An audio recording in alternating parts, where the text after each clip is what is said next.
ពីមាននិស័យទៅបងបានស្គាល់ស្រីព្រោះតែមាននិស័យទៅបងបានកាន់ដៃរៀមរាជីវិតបងពេលនេះមានក្តីសោកលែងណា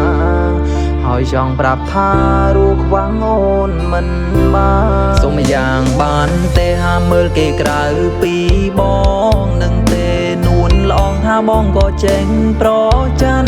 សូម្បីតែដៃមិត្តភ័ក្តិមិនចង់ឲ្យកាន់មូលហេតុប្រច័នក៏ព្រោះតែបងស្រ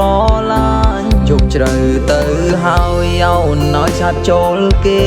ងបងនៅធ្វើភ្លេងទុកច្រៀងឲ្យអូនស្ដាប់រៀបរាប់ស្នេហ៍យើងតែមិនរៀបរាប់ការឈឺចាប់បងច្រៀងឲ្យស្ដាប់សូមអូនឆាប់ចូលគេងក្មេងល្អ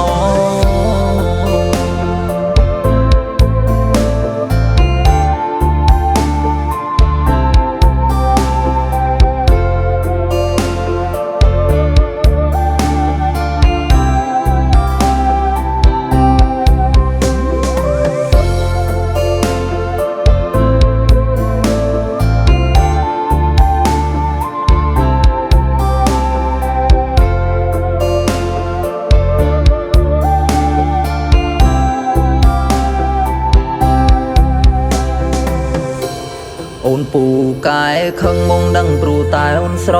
ឡាញ់ធ្វើមកបែបនឹងមិនគួរឲ្យខ្នាញ់ទេស្រីពេលបងស្នេហ៍អូនមិនដែលក្បត់ចិត្តមានថ្មីបងស្នេហ៍តែស្រីមិនដែលក្បត់ចិត្តម្ដងឡើយសូមយ៉ាងបានទេហាមើលគេក្រៅពីបងនឹងទេនួនល្អងថាបងក៏ចេញប្រច័ន